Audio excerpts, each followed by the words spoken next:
lave et bevis for sinusrelationerne.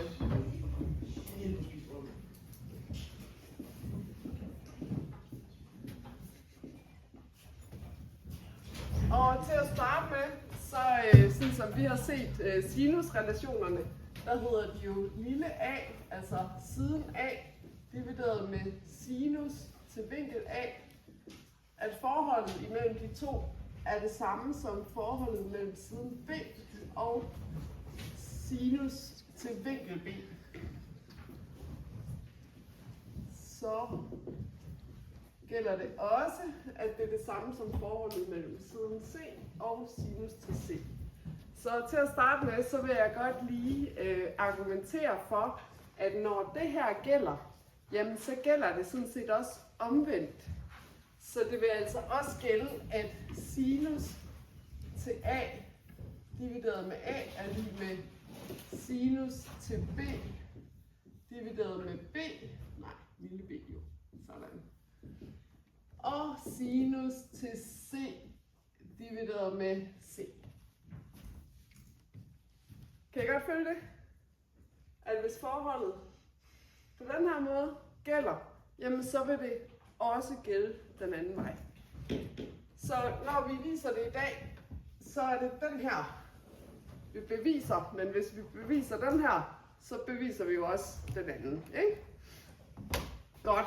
Så til at starte med, så tager vi udgangspunkt i en trekant med vinklerne A, B, og vi tror, vi smider B her nu. Sådan. A, B, C. Sådan der. Så vil jeg egentlig gerne regne arealet af den her trekant.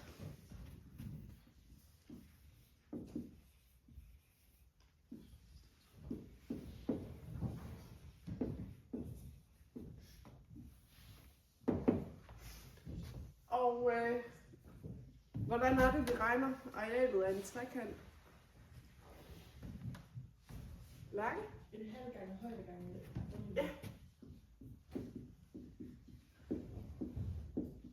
Nemlig. Så det er egentlig det, vi tager udgangspunkt i. Vi ved jo her, der er grundlinjen her, det er jo lille c. Og den her over, den hedder b, og den her side, den hedder lille a.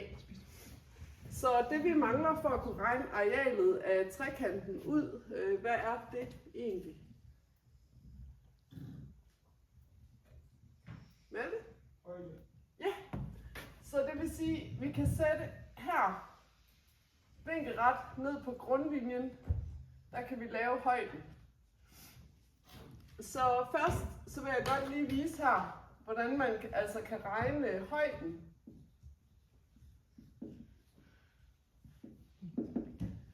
Det kan jeg jo, hvis jeg tager udgangspunkt her i vinkel A, så ved jeg fra sinus i retvinklede trekanter, at sinus til vinklen er lige med den modstående divideret med hypotenusen. Det kan jeg bruge til at regne den her højde ud. Så jeg får altså, at sinus til vinkel A er lige med højden. Og hvis jeg har den her retvinklede trekanter, så bliver det jo lille b, der er vores hypotenuse. Så hvis jeg isolerer højden i den her ligning, hvordan gør vi det? Hvordan kan vi isolere højden? Nana? Ja? Med hvad? Nej, altid med det nede i nævneren, ikke? Ja, så det vil sige, at højden bliver lige med sinus til A ganget med B. På samme måde kan jeg stille mig herover i vinkel B. Hvad får vi så? Sinus til B. Hvad bliver det så lige med?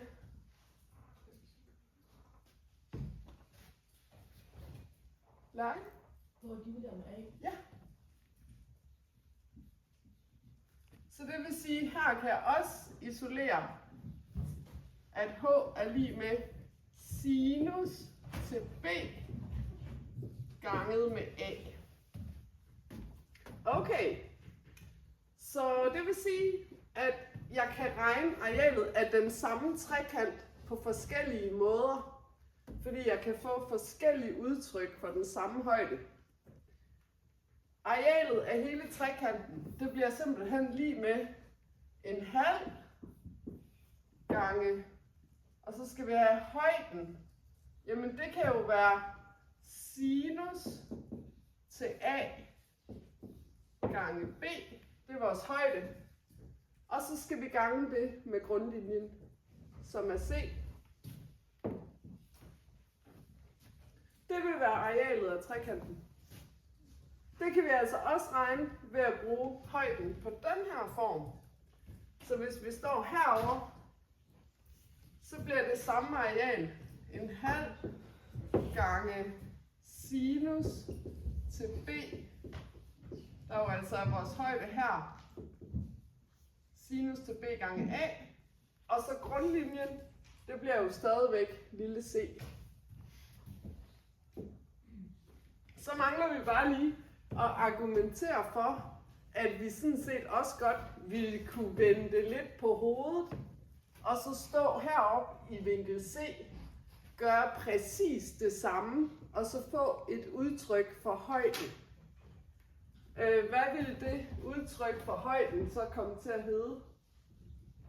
Sinus til C. Hvis vi står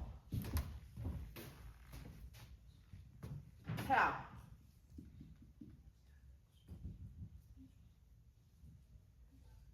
så bliver højden jo der.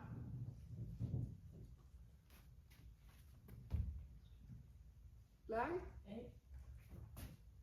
Det kunne man godt, så det omvendt, hvis det er hypotenusen her, der er tænkt som b, ikke?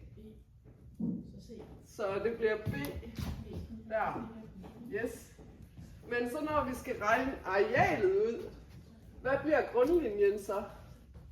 Lærke? Ja, nemlig. Så om man gør det på den der måde, eller om man gør det omvendt her, eller sådan. Man kan gøre det forskelligvis, ikke? Vi skal bare argumentere for, at man kan gøre det. Og så bliver højden sådan her. Og der vil grundlinjen, altså i det der tilfælde, der vil grundlinjen jo blive a.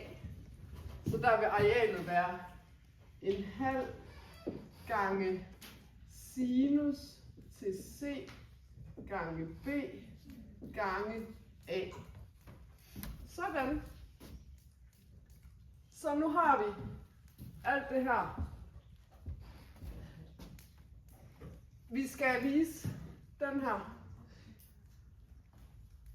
Så vi starter lige med at bare gange hele skidtet igennem med en halv. Eller nej, med 2 selvfølgelig. Så forsvinder den halve, ikke? Vi ganger igennem med 2 hele vejen igennem.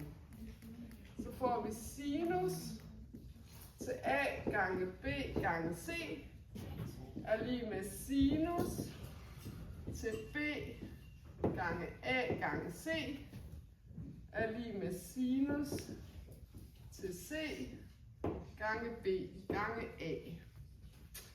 Så har vi altså ganget det hele igennem med 2. Nu mangler vi bare et step, så er vi faktisk i mål og har bevist sinusrelationen. Det vi skal gøre nu, det er at dividere med a gange b gange c hele vejen igennem. A gange b gange c, a gange b gange c og a gange b gange c. Fordi her, der vil c gå ud med c, b vil gå ud med b, og så er der bare sinus til a divideret med a. Her, der vil a gå ud med a, c gå ud med c, så er der bare sinus til B divideret med B. Og på den sidste, der vil B gå ud med B, og A gå ud med A. Så der er sinus til C divideret med C. Og så har vi sinusrelationen. Yes.